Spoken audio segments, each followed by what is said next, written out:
Olá, meu nome é Vinícius e hoje é o dia de falar desse livro que me surpreendeu, que é Úrsula, de Maria Firmina dos Reis, que também é considerado o primeiro romance abolicionista no Brasil. Então, a Maria Firmina dos Reis foi meio que redescoberta assim na década de 60, né, quando o bibliófilo Horácio de Almeida, né, encontra um exemplar desse livro, né, Úrsula, e o exemplar não tinha o nome dela, né, era aquele algo genérico de uma maranhense, né. Isso até acontecia bastante na época, né, dessas publicações de um brasileiro, uma brasileira e outras versões. Eu acho que um dos maiores exemplos disso é o Memórias de um Sargento de Milícias, lá do Manuel Antônio de Almeida, que foi publicado como um brasileiro. E depois desse trabalho de pesquisa, né, finalmente o romance é publicado, na verdade, republicado na década seguinte, né, em 1975, mas o apelo comercial dele, eu acho, veio com tudo mais da década passada para cá, né, com várias editoras fazendo publicações. Isso também foi estimulado também porque algumas universidades colocaram esse livro também como leitura obrigatória. Mas falando da história em si, né, Úrsula tem um enredo bem simples até, né? A gente vai acompanhar a história da paixão entre Úrsula e Tancredo,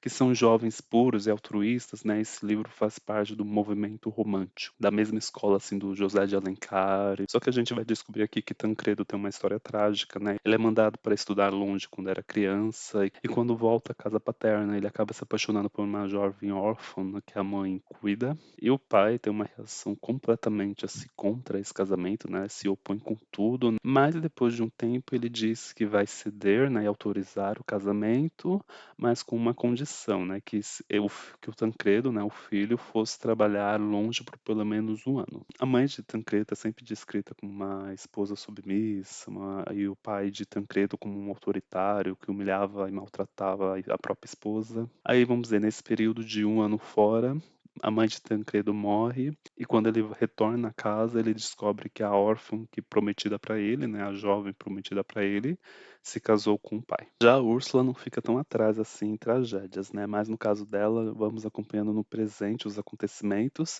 enquanto do Tancredo a gente fica sendo informado do que já aconteceu com ele até ele encontrar a Úrsula. E assim, né? Ele já se apaixona de primeira, né? Na primeira olhada, né? À primeira vista, e consegue a permissão para se casarem da mãe de Úrsula, né? Que Úrsula é só criada pela mãe, né? O pai dela já morreu. Só que o comendador Fernando, ao avistar a jovem Úrsula na redondeza, né? Na região, também se apaixona por ela, né? Só que é uma paixão mais doentia que não admitia recusa. E com isso o livro começa várias cenas de ação e tensão também em relação a essa perseguição do comendador Fernando ao casal apaixonado. E assim, né? Tragédia é o que não falta nessa história.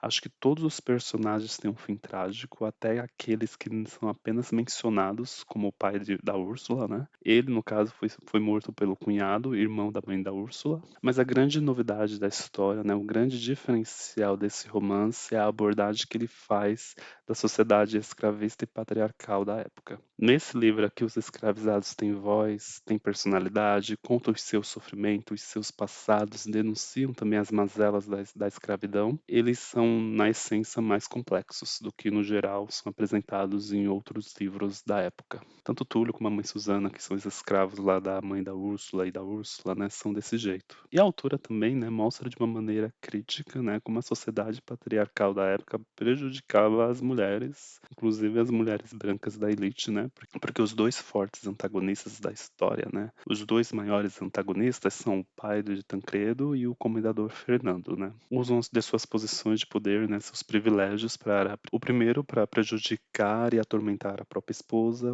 já o segundo, né, o comendador também atormentava a própria irmã até para afastá-la do seio da família. E além desses destaques do romance em si, né, da narrativa, também tem que a Maria Firmina dos Reis era uma mulher negra que viveu no interior do Brasil Império, também em uma província distante da corte. Mais ainda, ela fez a carreira em um dos municípios de menores assim do Maranhão, não foi nem na capital. Então, assim, para ela ter conseguido ser publicada, assim, ela com certeza ultrapassou várias barreiras e obstáculos, né? Porque se a gente pegasse atualmente a leitura ainda é considerada uma coisa elitizada, né? Ler livros ainda é considerado um pouco elitizado. Imagina isso no século XIX, no interiorzão do Império, com um país assim de maioria analfabeta, né?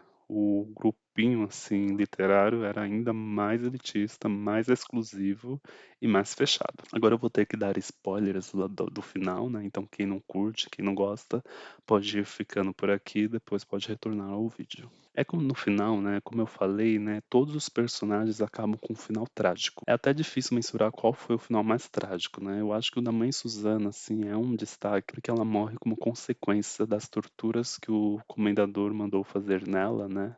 E a morte dela é muito bem construída, porque tem tudo aquilo das acusações do comendador e ela indo de cabeça erguida encarar ele, mesmo com até o capataz do comendador que se revolta com os pedidos que ele faz, se demite, tenta ir até a mãe Susana para avisar ela do perigo que ela corre e convencer ela a não encarar lá o comendador. E ela se nega, né, porque ela estava sendo honesta e Deus ia proteger ela. Essa é uma sequência muito bem construída. E não é só ela não, né? Ela temos a morte do Tancredo também pelas mãos do comendador.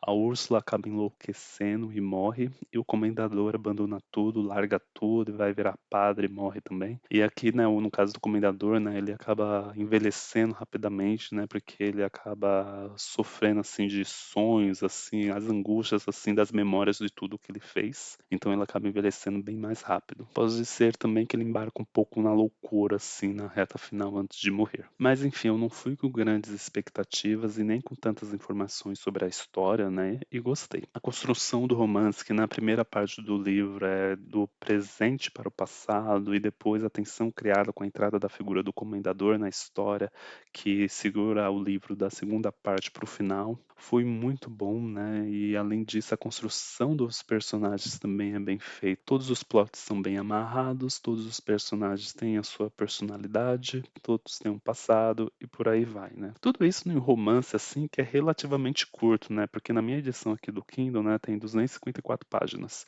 Mas se tirar a introdução da Penguin e a cronologia aqui que eles colocaram no final, com certeza deve ser menos de 200 páginas. Para quem tem ritmo de releitura mais rápido, esse livro pode ser lido assim, tipo, em 1 e 2 dias. Se esse livro apareceu na sua lista obrigatória para o vestibular, né, e você ainda não tem o costume de ler ou ler clássicos, né, talvez engasse um pouco, assim, por causa da linguagem, né, então, mas a história é envolvente, né, então lê com o Google, assim, do lado para tirar dúvidas de termos, mas no momento que você encontrar o seu ritmo de leitura, assim, o livro até que flui bem. Em resumo, eu achei o livro uma história simples, mas bem executada, bem amarrada, com plots interessantes e com um final digno. Esse livro sempre está baratinho lá no Kindle, né? Às vezes até aparece gratuitamente, então vou deixar o link abaixo para você ir acompanhando. Na hora que aparecer um valor bem baixo assim, já compra no Kindle ou compra também a versão física. Vou ficando por aqui. Muito obrigado. Até.